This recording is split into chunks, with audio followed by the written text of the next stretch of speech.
Welcome, everyone. Welcome to our last event with the Women's Virtual Roundtable series for 2021. Her story, her power, financial breakthroughs to empower your pockets. My name is Faith Murphy, and as a volunteer with the Niles Foundation, I'll be your moderator. Apologies for the delay, so we're going to jump right in and get right started. For those of you who are new here today, the Niles Foundation is a nonprofit founded to build equity and equality for all. Our focus is on women, youth education, and sustainable projects. We empower our citizens, especially those of low, moderate income, and who are underserved and underrepresented in our communities. Throughout 2021, we brought together women who were making huge impacts in their communities, and we covered topics that are important to women and that focused on educating, inspiring, and empowering all of you.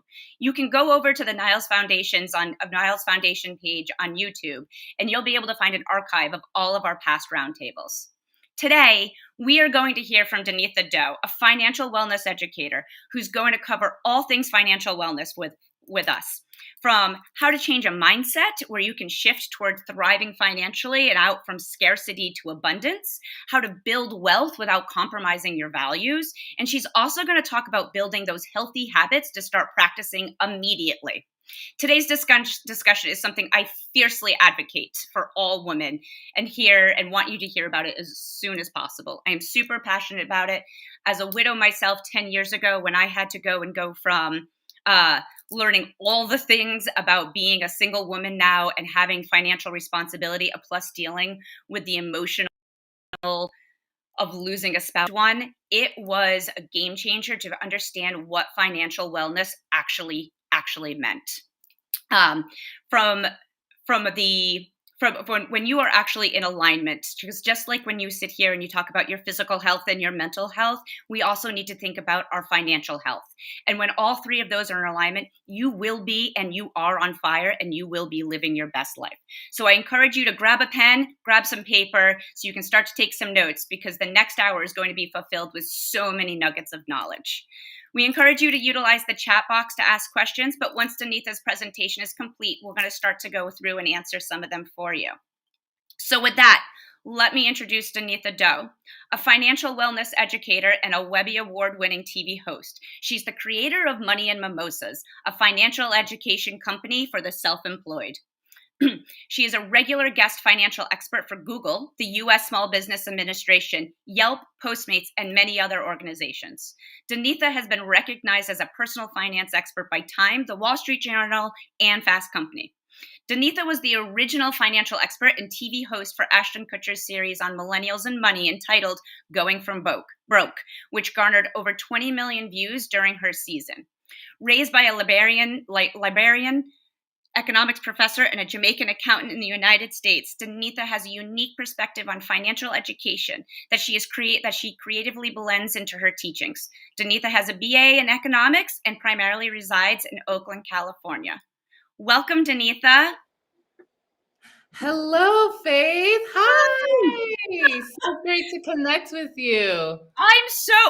Can I just tell you, I am so excited about this. This is hands down one of my favorite topics. I love educating women on all topics, but financial wellness is hands down the most important out of all the things I've learned about health and wealth and boundaries and energies. This is my number one. As soon as I have new hires come on, especially those that have just graduated from college and they're like, I don't know what to do. I'm making money. And I'm like, oh my God, let's sit down. I want to teach you everything. So I am so pumped to sit here and listen from you and hear all your tips and tricks on what we need to be thinking about. Thank you so much. And thank you for your energy and the lovely introduction. And thank you for sharing your story as well. It is a topic that many of us may not have been exposed to early on. And then many of us do encounter a situation where all of a sudden we have to know everything. And like you, I am also passionate and see it all connected: our financial health, physical health, mental health, spiritual health. So thank you for your energy. Oh, I love it. I love it. So before we kick off, because I want to jump right in, the only thing I want to do so that our guests here today can kind of get a little bit about you, I'd love to understand what inspired and motivated you to take on this career, to this is your passion. What made you do it? And then I'm going to pass it over and you get all the time. Absolutely. Absolutely. Well, in short, I wanted to start Money and Mimosas out of a personal need. Like many of us that are probably on the call, I have a lot of passions. I consider myself an artist first and foremost. I'm a writer, I'm a dancer. I'm also a financial person, but I couldn't find a career that had all of that under one umbrella. And I found myself in a job doing accounting, which I love accounting. However, on the first day, there was just this pit in my stomach that felt off. Something was just off with the role. Nothing against the company or the people, they were amazing, but it was this feeling that I was not supposed to be there. And that day, I quit and took myself out to lunch and ordered a mimosa and penned out my dreams on a napkin. Just what do I wish for myself? How do I wish to feel? One of the things that came up for me was I wanted to be able to take yoga at noon on Thursdays without having to ask someone for permission. So that's where Money and Mimosas started, was this burning desire to be able to fully express myself in my career and have complete agency over my finances and my time. Oh, it's like, it sounds like a unicorn, but it's not a unicorn. It's totally doable. I don't recommend to other folks quitting their job on their first day. That's not a financial tip. A lot of things I did, I actually did it throughout my career. I don't advise other folks to do, but there you have it. Listen, we've all been there. This is like the cool part. It's telling everybody, hey, here's all the things not to do. Here's all my lessons. Please learn from them. It's like how I'm going to pay it forward for you. Yes, exactly. Yes. Excellent. All right. Well, then I'm going to pass it over to you. You have a presentation. As questions come through, I'll kind of like hold them unless you want me to ask them separately, but I figured we'd hold to the end.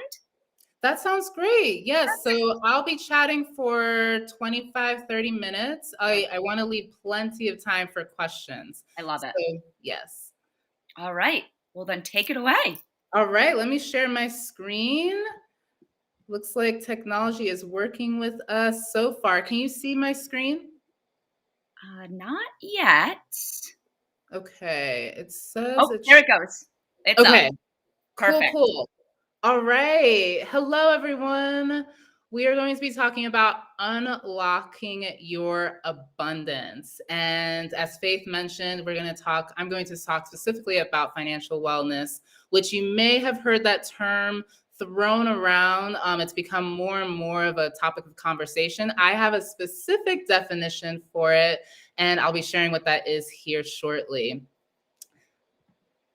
So what we're going to cover today, we're going to talk about what is financial wellness. I'll go through scarcity versus abundant mindset.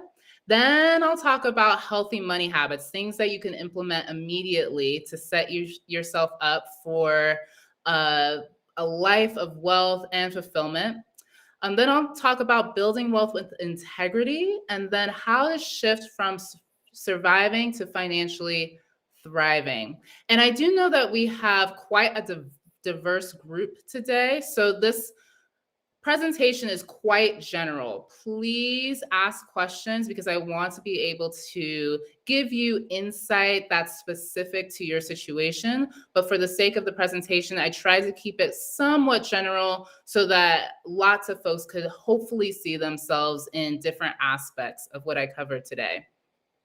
And since Faith did a lovely job introducing me, I'm going to go ahead and not introduce myself. Again, my name's Danetha. You heard what I do, my background, a little bit about Money and Mimosas. We are a financial education company serving the self-employed, so content creators, independent contractors, artists, and we do that through courses, workshops, video content, and membership programs. And our mission is to provide the financial education that creatives, that you need to build wealth without compromising your values. And a quick disclaimer, all the information that I share today is to be taken as general insight and not as specific financial advice. I'm going to try to give specific insight, but I can't give advice for your personal situation simply because I don't know everything that's going on in your life. So please just take this as general insight. All right, so with that, let's go ahead and get started. Let's dive into what is financial wellness so that we're all on the same page. Let's start with what is financial wellness. I define financial wellness as the practice of building wealth without burning out or compromising your values. So it's a practice. These are daily, weekly, monthly, annual steps that you take to elevate your financial health. And you do it in a way where you aren't compromising your integrity or burning yourself out in the process.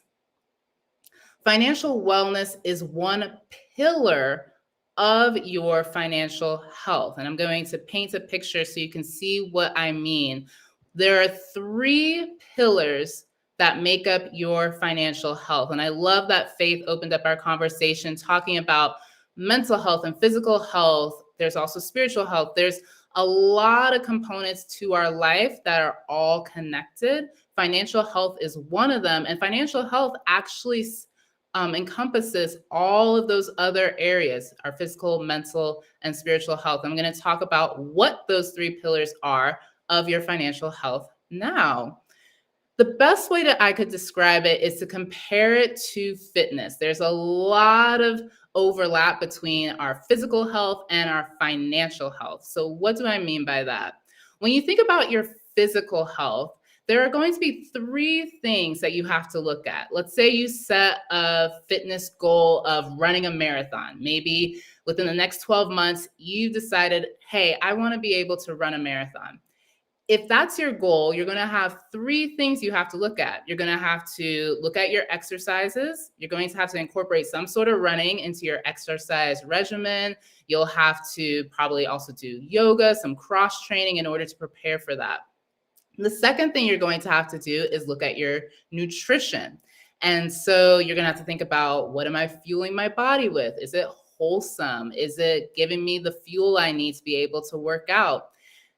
Third, you're going to have to think about, how am I approaching my physical health, my nutrition, with this energy of positivity and confidence? Because a lot of times, many of us have all the information we need in terms of what exercises to do or what foods to put in our body, but sometimes we don't do it. Sometimes there's some block, there's self-sabotage. There's some sort of disconnect between our intention and our behavior.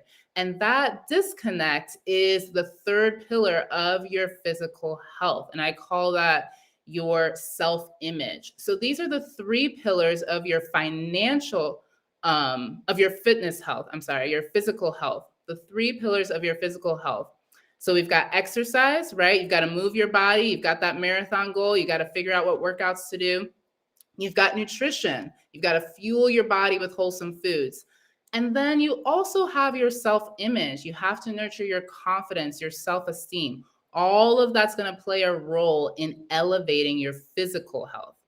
The same thing applies to our financial health. We've got three pillars as well. We've got financial wellness. These are the action steps that you take in order to elevate your financial health. And I'll go through what those action steps are when we talk about healthy money habits. You've also got your mindset. So just like with your body, where you have to fuel your body with wholesome foods, you have to fill your mind with wealthy thoughts. And we're going to talk about what that means when I go over scarcity versus abundant mindset. And then just like your physical health, where you've got self-image, where if you have a poor self-image, you're likely to sabotage your physical health. If you have a high positive self-image, you're going to take care of your body and nurture it. Same thing applies to your financial health. If you have a poor money aura, you're going to self-sabotage your financial wellness and your financial health. If you have a high money aura, or I like to say a radiant money aura versus a dull money aura, you're going to be able to elevate your financial health. So those are the three pillars, and here they are side by side so you can see how they line up. So exercise is akin to wellness. These are the action steps you take in your financial life. Then we've got nutrition and mindset. So, like I said, just like you have to fuel your body with wholesome foods, you want to fill your mind with wealthy thoughts. And then your self-image, when it comes to your physical health, is akin to your aura when it comes to your financial health. So that is how financial wellness fits into your overall financial health. And those are the three pillars to think about anytime you're looking to elevate your financial health. So when we come talk about financial wellness, these are the actionable steps you take to elevate your financial health. And like I said, my definition that I encourage folks to adopt for themselves is how can we do this without compromising our values and burning out? So that's financial wellness. Let's talk a little bit about the money mindset.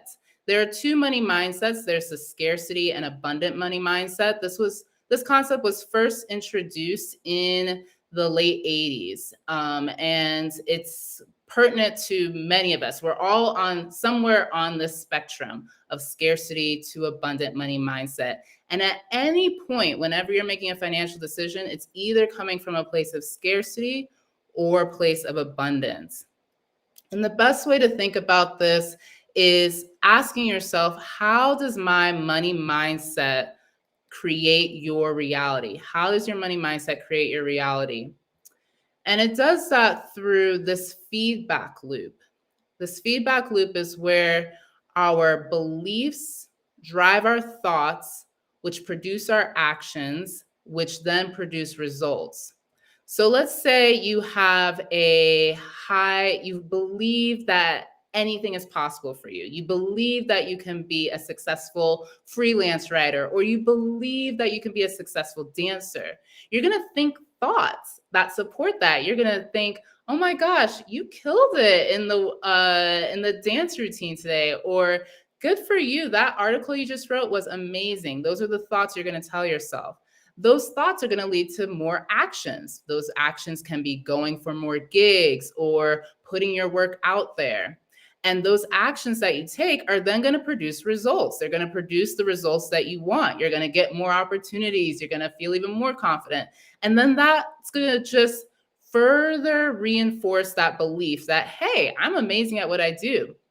Now let's think about the opposite. If you fundamentally don't believe that either you're worthy of success or that you just aren't capable, you're going to think negative thoughts that go along with that. And then those thoughts are going to drive your actions. Likely it's going to be inaction, no action taken. And then what happens when we don't take action? Well, we don't get results, or we get results that we don't want. And those results further reinforce that negative belief.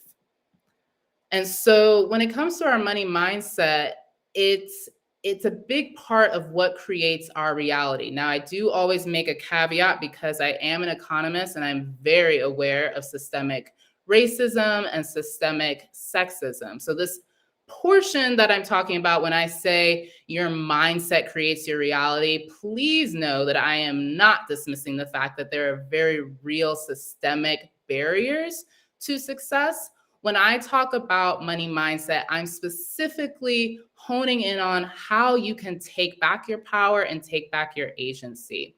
And so, scarcity mindset, what are some of the things that come about from a scarcity mindset? There's more of a focus on pinching pennies. So there's always this need to save an extra dollar or to find a deal or to negotiate someone down because you're focused on pinching pennies. There's an emphasis on practicing frugality. Now, frugality is different than being money mindful. You're not spending money willy-nilly, but there's a difference between frugality and, like I said, there's a difference between frugality and money mindfulness. And when there's an overemphasis on pinching pennies and being frugal, that's likely coming from a scarcity mindset. And because, and this is all because there's a fundamental belief that there's just not enough to go around. If you or I don't believe that there's enough money to be had, we're going to squeeze onto the money that we do have. Because if there isn't more to go around, then we've got to hold on to what we've got, right? So that's a scarcity mindset. versus an abundant mindset that's focused on creating wealth. So instead of focusing on pinching pennies, this mindset is focused on, well, how can I create more opportunities? How can I figure out how to hire folks to help me? This mindset is also focused on practicing mindfulness. So rather than focusing on frugality, how can I save an extra dollar here or a few dollars here? This mindset is more focused on, let me take a few deep breaths before making this purchase and think about, how does it make me feel? Does it make me feel delight when I purchase this new serum? I'm a big into beauty products. So this organic sea caviar serum, that's one of my favorite serums. How does that make me feel? Practicing mindfulness before making a purchase is coming from an abundant mindset.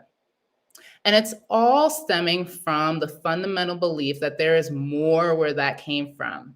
If you fundamentally believe that there's always going to be more money flowing in because you're focused on creating wealth, then you're going to have that mindset. You're going to think thoughts that support an abundant mindset rather than a scarcity mindset. I 200% agree with this. That I learned this actually more recently than I would like to admit. Okay. But that shift of really taking 2 minutes and kind of just what you said, breathing through it. And if it's not a yes, it's a no. Like that was such a great example. But then the other thing is, the one thing in life there is literally more than enough of it, is money. Yes. Time Yes. is scarcity. Money is abundance. Like there is so much of it in the world to be had by everybody that immediate flip of there's more than enough of this to go around has like, it was such a game changer for me. So I love that you just called that out. Thank you for sharing that, Faith. It is a game changer. And like doing yoga or any type of physical practice, it is a practice. So there are going to be days, moments, situations where we may be in a scarcity mindset. But it's the practice of always trying to come back to abundance. And I love that you said there's more than enough to go around. There is so much money circulating the globe every single minute. There's never a reason for the system is built on scarcity, unfortunately, and it does seep into our mindset. But yes, practicing coming from an abundant mindset is the first step, one of the first steps to shifting one's financial reality. And quickly, I just want to share a story.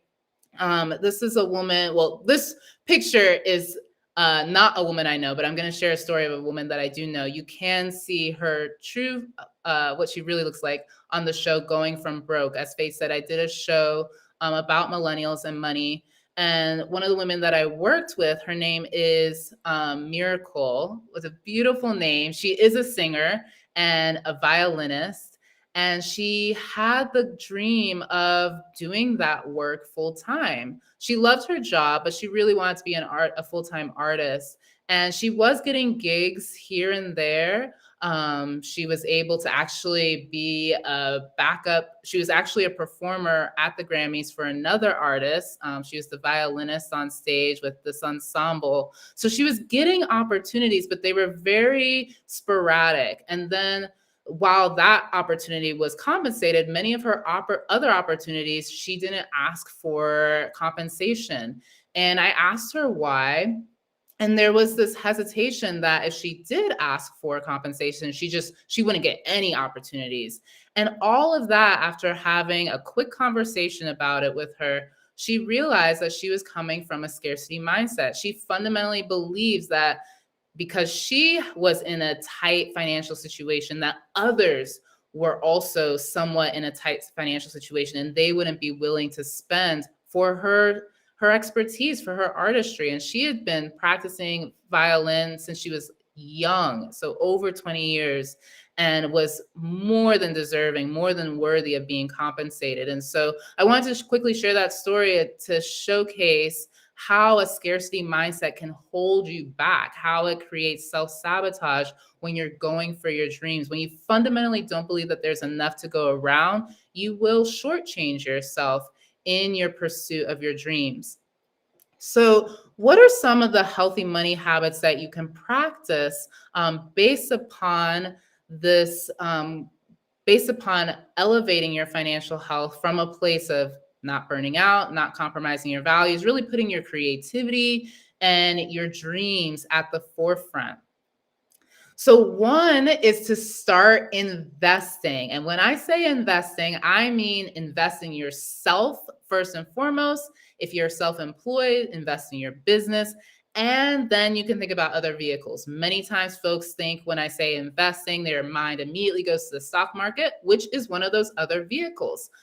The tier that I encourage you to follow is to start with yourself, then focus on your business if you are self-employed or a freelancer, and then think about other vehicles like the stock market, like your 401k. There are so many options out there, but really focus on investing in yourself first and foremost. You're doing that by attending this live stream you on Restream. There's also, I would encourage you to spend money as well to invest in classes, courses, ways to stay on top of what's happening in the financial world. And it's not just me that says that. Warren Buffett, that is also his number one tip as well, is to always invest in yourself. Now, for specific information around what to invest in, you can look at target date funds, which I'll go into exactly what that is here in a moment. Target date funds are a type of stock market investment. They're mutual funds. So those are a combination of a bunch of different investments. What's great about target date funds is that they rebalance themselves. You can set a date for when you want to be able to cash out, and they will adjust the investment for you so that it's hopefully able to reach the goal that you've set for yourself by the date that you've set. Now, when it comes to investing, there's always risks. Nothing is guaranteed, but that is the intention behind those funds. And then financial education classes. Always be on the lookout for something that you can learn more about when it comes to financial education. Number two, rebalance your investments at year end. Now, for some folks that are on the call, this may be a little advanced. For others, it may be elementary. I tried to find a happy medium here in terms of healthy money habits. I can speak to other habits depending upon the questions that are asked towards the end. But for folks that have already started their investment journey, I wanted to give you a tip as well, and that's to rebalance your investments at year end. What I mean by rebalance, when you've got investments and you've got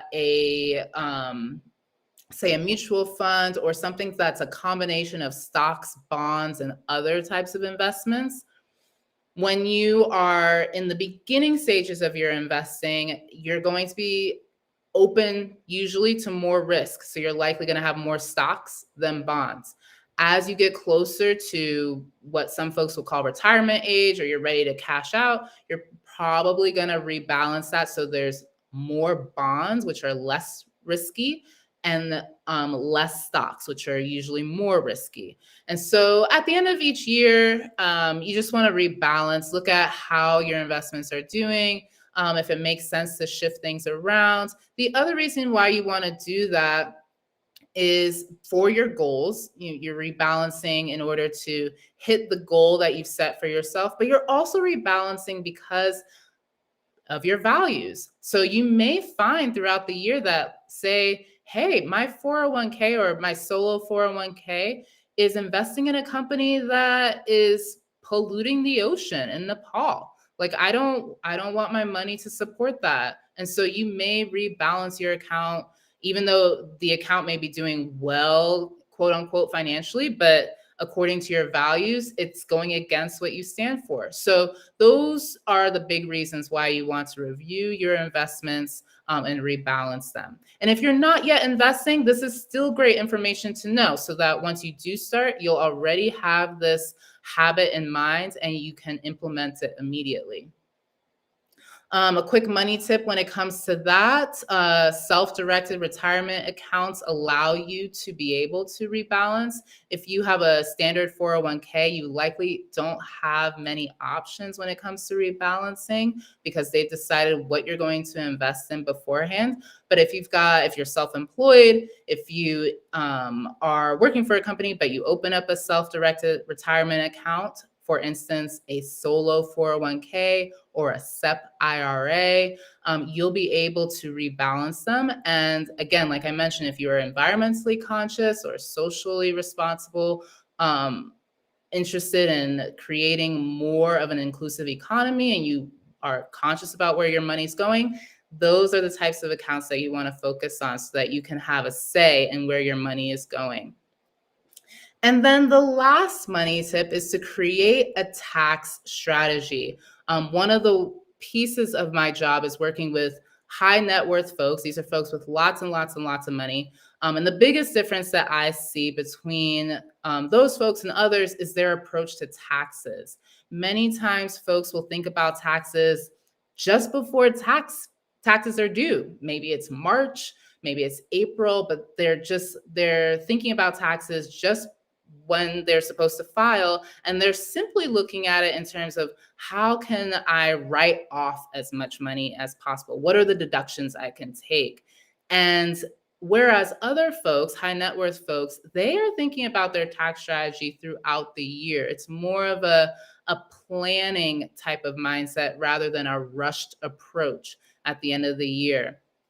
And so my suggestion is to think about your tax strategy throughout the year, and also think ahead 3 to 5 years and plan accordingly. And I'll give you an example as to why that is.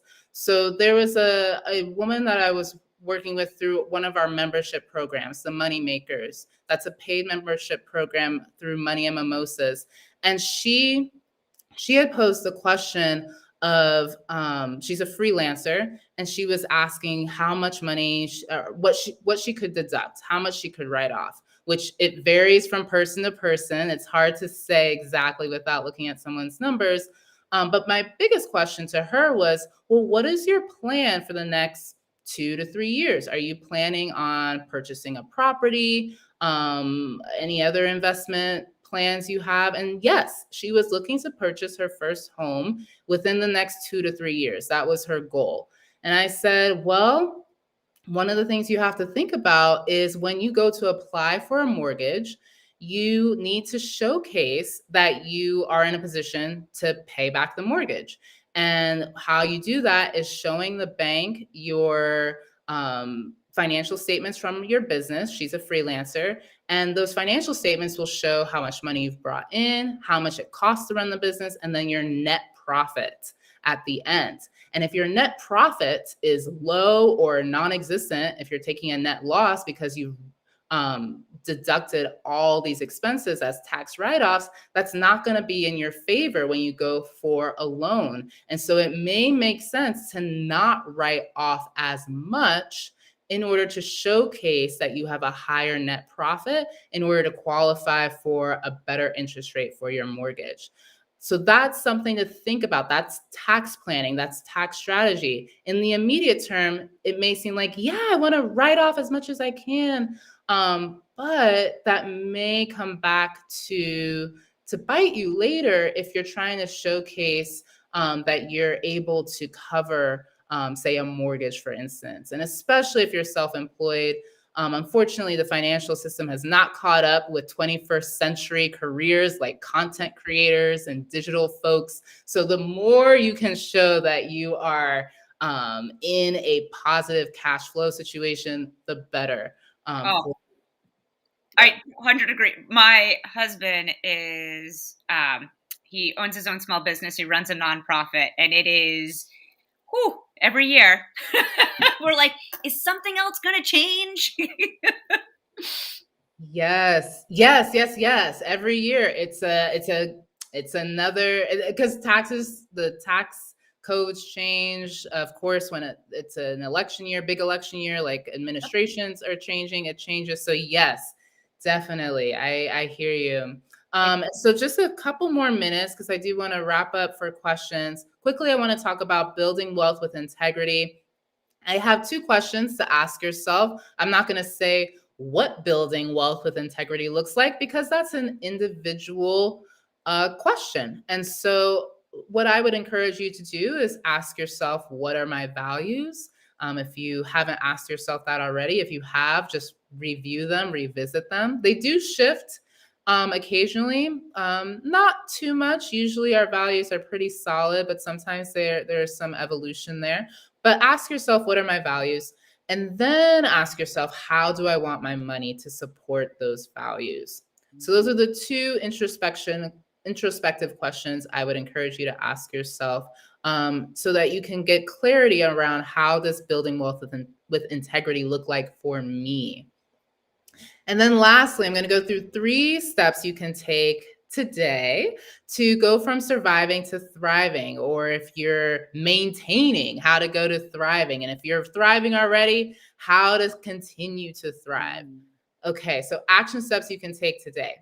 Schedule a money date for Fridays. So a money date is hence why my company is called Money and Mimosas, because I unknowingly at the time took myself on a money date. When I quit my job on the first day, I treated myself to a mimosa and thought about, what do I want to become as a woman? Who do I want to become as a woman? And what do I want my life to look like? I encourage folks to do that every week. In addition to asking yourself those philosophical questions, we do have a checklist that you can download for free on moneyandmimosas.com that goes through specific financial questions to check in on how you're doing for yourself. So like I said, you can download that free checklist on moneyandmimosas.com. It's under money date, and it walks you through what financial metrics to look at, especially if you're self-employed, to ensure that you're on track and that your financial health is where you want it to be. And then the second step is to envision your 1-year financial goal. So we're in November 2021. Imagine it's November 2022.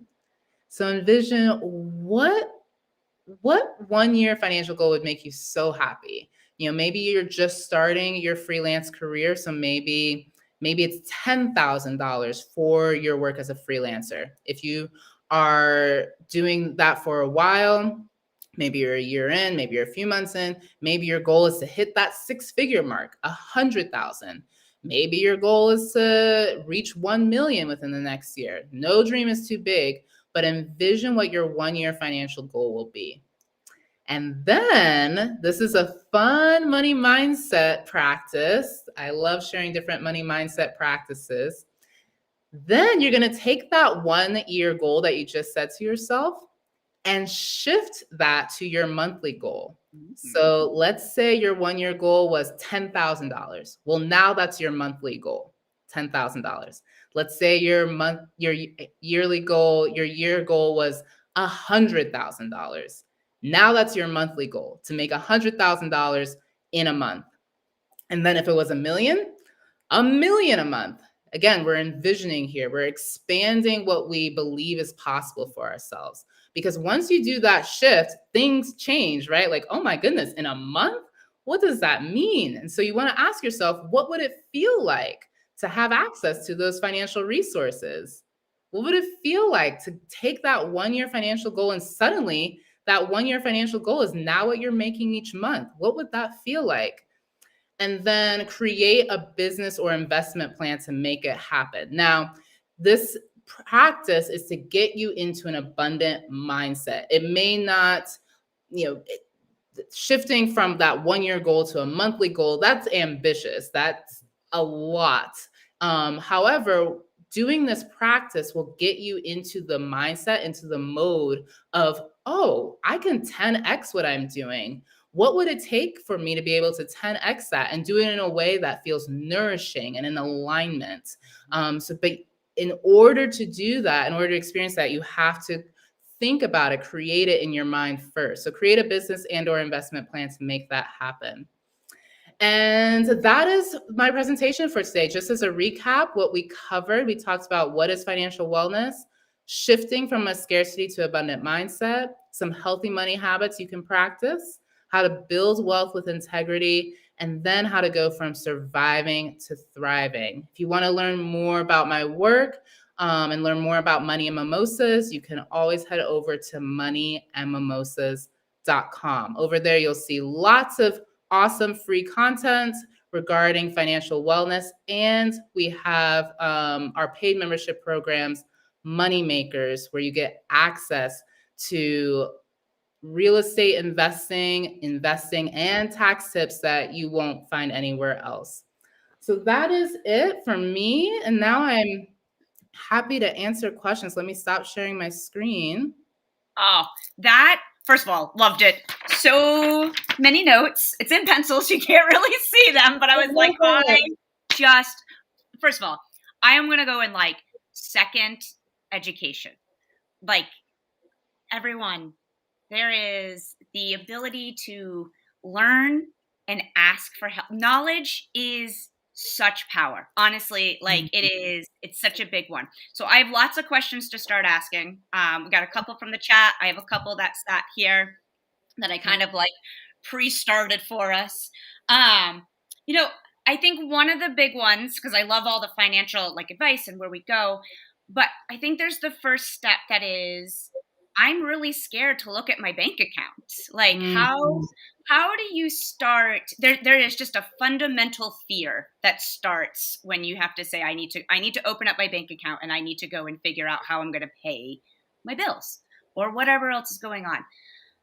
Any tips to get you to start to flip, to move from that to really, it's a fear. So how do we move from fear first? Absolutely. Yes. And my background is in behavioral economics and consumer economics. So understanding the psychology behind a lot of our decision making. So I have two tips that I would encourage folks to do. One is the money date that I recommended, because money, if someone's in a state, and I've been there too, where you're in a state of, oh my gosh, I know my bank account isn't where I want to be, where I want it to be. I'm scared to look at it. I feel bad. I feel shame about that. I feel like I made a ton of mistakes and I just don't want to face it. And so what the money date does is it shifts. When you create a money date can be, you can light candles, you can light incense, you can dress up for yourself, you can take yourself to the park, it doesn't have to be a restaurant. Make it a pleasurable experience, because that will shift the way you feel about money. It will shift from it feeling like a fear-based, scary place to something that's enjoyable, something you look forward to. The second thing I would recommend is forget willpower when it comes to opening up your bank account. So physical fitness health is always a great analogy. I have a huge weakness for Chips Ahoy chewy chocolate chip cookies. Like, I can't have it around me without eating all of it in front of me. And so I don't rely on my willpower to not do that. I'm not going to buy it, have it in the home, and then expect myself to will myself to not eat it. No, what I do is I just don't eat it. So the same thing can be applied to your financial life. You can set up bank alerts so that your bank sends you a daily update on your balance. It sends you a notification anytime you spend money. And that way you don't have to rely on your willpower to open up the bank account. You just get a message from the bank. Oh, I love that. That's a great one. Kind of along those same lines, it's like, auto pay, auto bill pay. You a fan of it, or do you think, nope, you should be sitting there in front of your computer? It really depends on the individual. I am a fan for it if it works for someone. If an individual feels though that they are disconnected from their finances, if you're in the beginning stages of cultivating your money relationship, I highly recommend being hands-on. So actually transferring money to your savings account, actually sitting down, paying the bills. And then once you get to a point where you've cultivated and nurtured a relationship with your money and you're now ready to look at other things, then that's totally great to start automating. Oh, I love that. Okay, that's a good one. Just because you were bringing it up, I have so many questions. I just want to make sure I get all like the great ones and I kind of group them the right way. I think you talked a little bit about 401ks and that world. I'm going to ask the first question, then I'm going to go into a second one after that one. There's a lot of different views out there in regards to, hey, and it kind of goes to the investing in myself now, paying myself for the future, because I'm a big best now, future self, but it goes from like 3 to 5. But then when we were in that spot where I have a new job or I have some money, but I also have credit card debt or I have debts, when it comes to investments versus debts, do you have a view on that? And which one do you think someone should try to follow? Definitely. I believe there's a way to make room for both. I personally encourage folks to emphasize investing in themselves. So that can mean, in that case, putting money in your savings account first, or it can mean, 401k investing. It could mean investing in your education, taking courses, classes. I highly encourage always to find a way to ensure that you're investing at the same time you're paying down debt. Now, you may be a little bit more aggressive paying down debt. Say it's if it's a high interest debt, say over 18%, you may want to be a little bit more aggressive so that you're not paying more in interest later. However, I do not recommend only focusing on paying down debt at the expense of investing in yourself. Yeah, I will second that one. I think when I first started, like my first real corporate job, I had this we did like a lunch and learn. We had the company, like the company that did our 401ks. And at the time it was like pre-IPO. And I was 22 and I was like, oh my God, what do I do?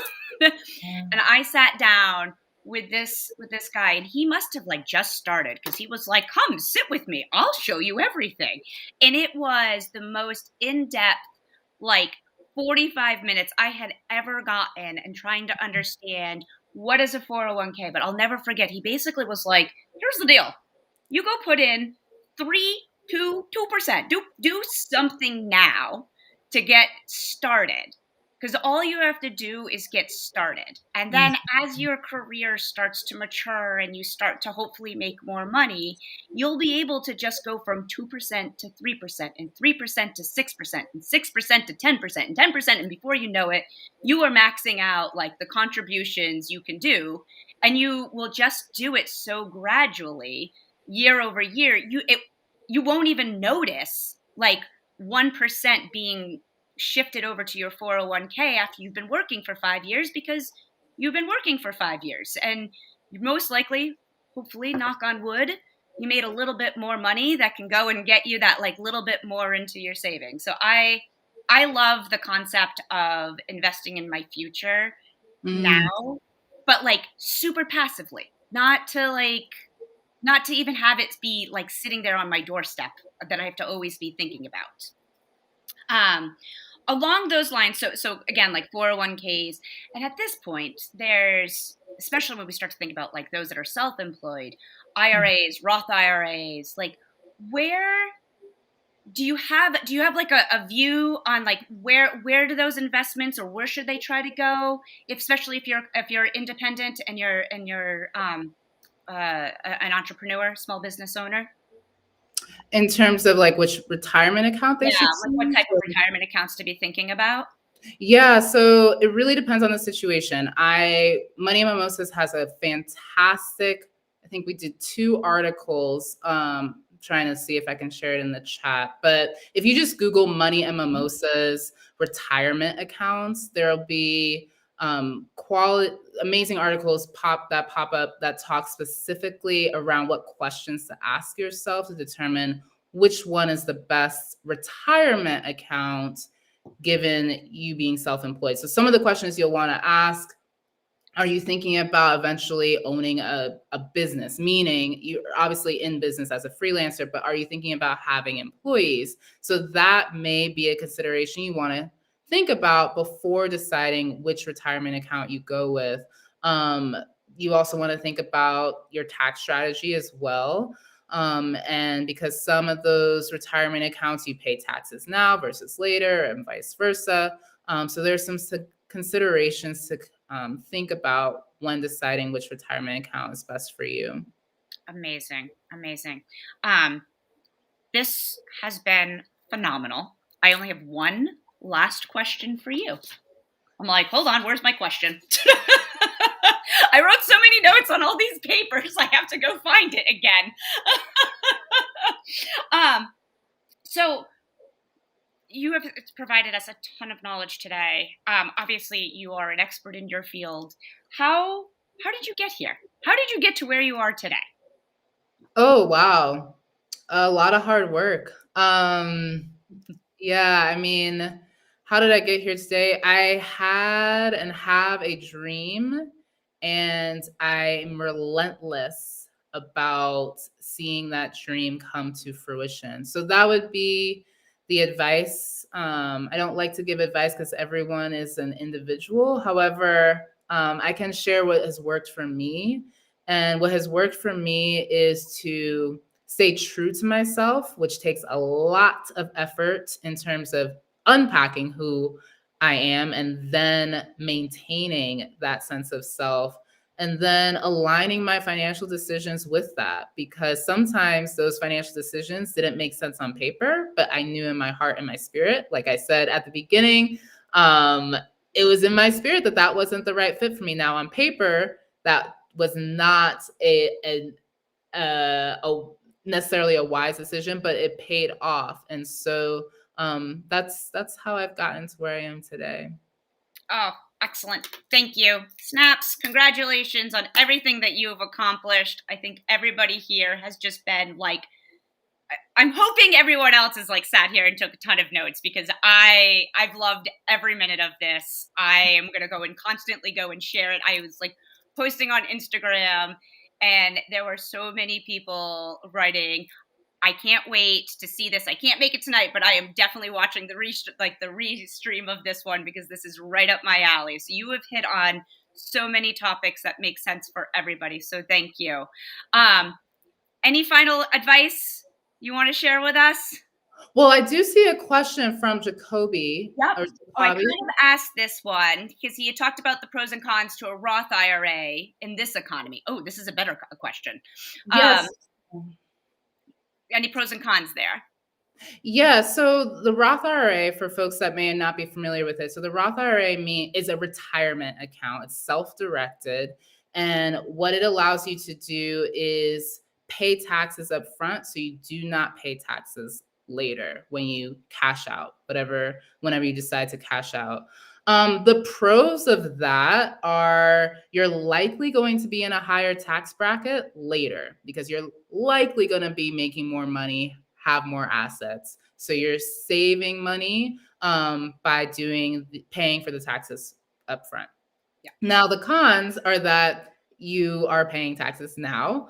And so more of your money is going into the account.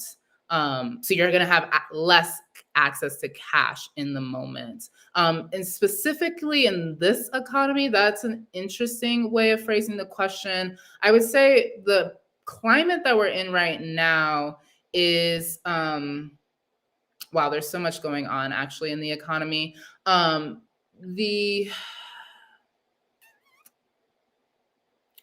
In this economy, I would pay very close attention to the bifurcation that's happening. So there are folks we're starting to see folks that are able to to do well financially and folks that are continuing to be squeezed. And so what that means is that can create volatility in the stock market later or at any point, but especially later. And that's where your Roth IRA investments are. They're in the stock market. So you just want to pay attention to what's happening culturally. what you think may be happening down the line, and ensuring as best you can, no one has a crystal ball, that your self-directed retirement investments are in places that you feel will do great later. So things like clean energy, hopefully that's in alignment with your values, but also from a purely financial standpoint, that's where you want your money to be rather than in fossil fuels. Yep. So things like that you want to think about. And then his second part of this question, what are my thoughts on NFT, life insurance, and other investment instruments?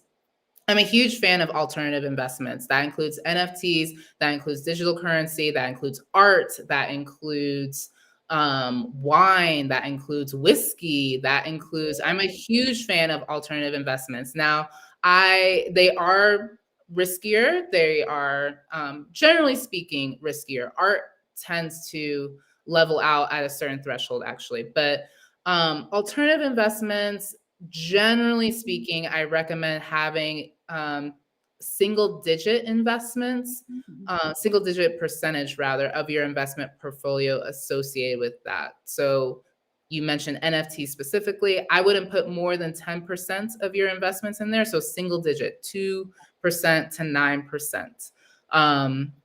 But definitely having exposure in those alternative forms of investing, I think they're fun first and foremost, and I think that they're definitely worthwhile financially.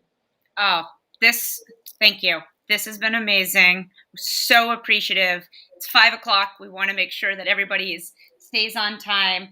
For everyone, for our viewers today that joined us, thank you. Thank you so much for joining us. It's been a pleasure to host all of these throughout 2021. For anyone who's actually interested and wants to be a volunteer with us, please head over to the nilesfoundation.org, and there's a section for volunteers. If you want to learn more, please head over to moneyandmimosa.com, and let's go and connect with Danetha. I'm sure she would be more than happy to take you on as a client. I actually do not work with folks one-on-one. However, I do have lots of industry connections. If you are looking for one-on-one support, you can still reach out to me and I will connect you to them. The best way to work with me, and if you resonate with my philosophy to money, is through our membership program, Money Makers, which you can find on moneyandmimosas.com. Excellent. Excellent. Danetha, thank you very much. Have a wonderful evening. Everyone else, thank you and see you in 2022.